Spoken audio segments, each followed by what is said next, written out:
¿Existen salsas específicas para tacos específicos? ¿O depende del taco es la salsa? Porque en algunas taquerías solo encontramos de ciertos colores. ¿Cuáles son los beneficios que vamos a obtener de esas salsas? Muchas preguntas con las salsas, que hoy vamos a responder en este episodio número 2 de La Ciencia del Taco, el podcast donde el placer y la ciencia comparten la mesa. Bienvenidos. Yo soy Sara Peniche, nutrióloga clínica, y hoy vamos a hablar sobre las salsas. Comenzamos.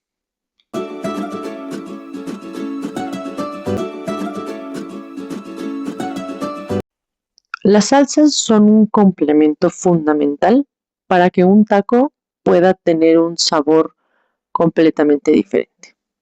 Hay muchas personas que consideran que un taco sin salsa no es taco, o que si una salsa no pica, entonces no es salsa.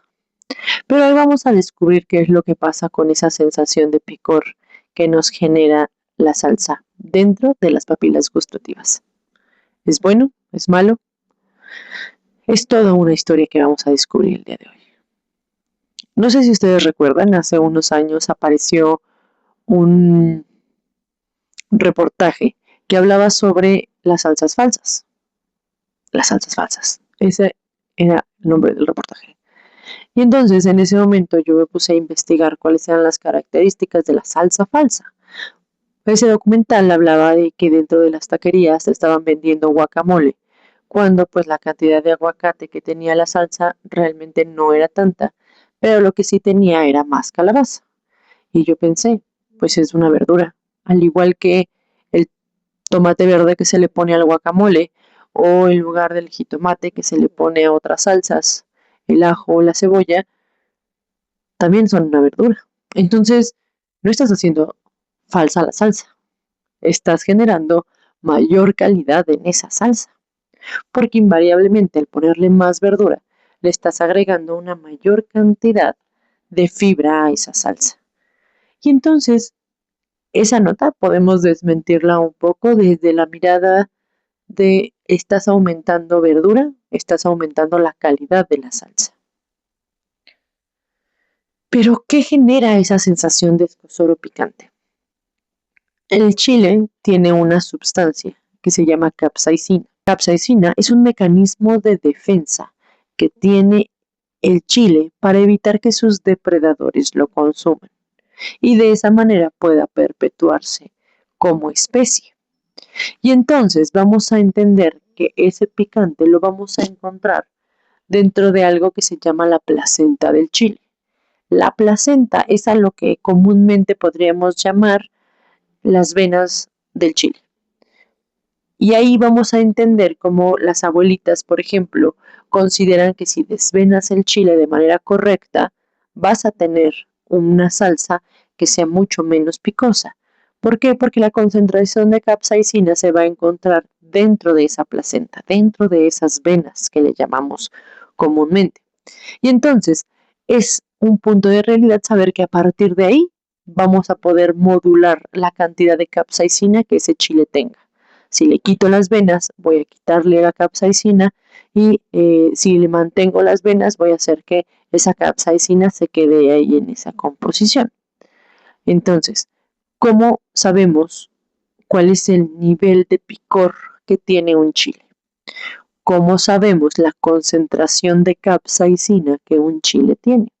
Esa pregunta se la hizo Wilbur Scottville en 1912 en Connecticut, Estados Unidos. Él fue un químico farmacéutico que empezó a investigar por qué, por qué en Chile pica y cómo podemos determinar cuánta capsaicina o cuánto picor tiene. Entonces él generó algo que le llamó la escala de calor, la escala Scoville. Y a partir de esa escala podemos identificar cuáles son los picantes o los chiles con más capsaicina en su composición. Y esta parte me parece muy curiosa porque a partir de ahí podemos decidir qué picante o qué concentración de capsaicina necesitamos nosotros en este momento. Como les mencionaba, esta escala va de las unidades de calor más bajas que tiene el pimiento morrón, por ejemplo, pasa adelantito está el chile jalapeño, después viene el chile habanero, después viene el chile piquín y al final, ¿no? Entre el más picoso, entra uno que se llama Carolina Reaper. Y entonces entender cuáles son las escalas que van a tener estos picantes nos ayuda a poder saber cuál es la mejor opción, cuál es la mejor opción para este taco. Y ahora, vamos a entender, la capsaicina tiene efectos benéficos o dentro de las características de la capsaicina es que tiene poderes antiinflamatorios. Eso es bueno porque entonces nos dice que todos los procesos inflamatorios van a tener una especie de buffer a partir del consumo de capsaicina. Si la capsaicina es antiinflamatoria, ¿por qué nos genera malestar a veces? Y ahí, para poder responder esta pregunta, tendríamos que analizar cuál es el consumo de alimentos. Cuando una sustancia como la capsaicina se mezcla con alimentos que son altos en grasa, como un taco de carnitas, vamos a entender que esa combinación entre capsaicina y grasa es lo que hace que la acidez aumente de manera muy importante dentro del estómago. Por consiguiente, que se tenga malestar constante. Sin embargo, la capsaicina, solo por ser capsaicina de manera regular, va a disminuir los procesos inflamatorios del esófago y del estómago. Entonces, el problema no siempre es el picante, es cómo mezclo ese picante o con qué tipo de alimentos tengo ese consumo picante. Y a partir de eso vamos a poder discriminar cuáles son esas características. Cuando la dosis de capsaicina es elevada y crónica, o sea, por mucho tiempo tengo un consumo muy importante de capsaicina, lo que va a suceder es que voy a empezar a generar un aumento en la irritación de la mucosa del sistema gastrointestinal. Esa irritación puede venir desde el esófago, el estómago o per se el colon o el intestino. Y eso va a pasar porque se desensibilizan los receptores, ¿no? Que le dicen al sistema nervioso que está sobando capsaicina.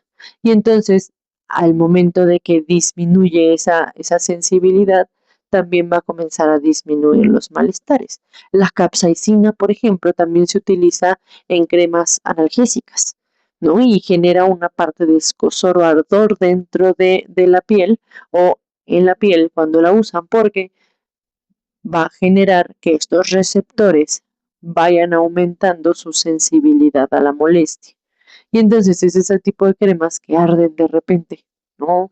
O que generan frío, calor, y a partir de eso tienen un efecto analgésico. Y entonces vamos a entender cuáles son las características importantes de las salsas. Van a ser muy buenas para mejorar o potencializar los sabores. Por eso es que si la salsa puede variar según el tipo de taco al que estemos enfrentándonos. ¿Qué nos conviene? Considerar que si el taco que estoy por comer o el alimento que estoy por comer es una fuente muy importante de grasa, utilice o menos picante o picante que no tenga aceite.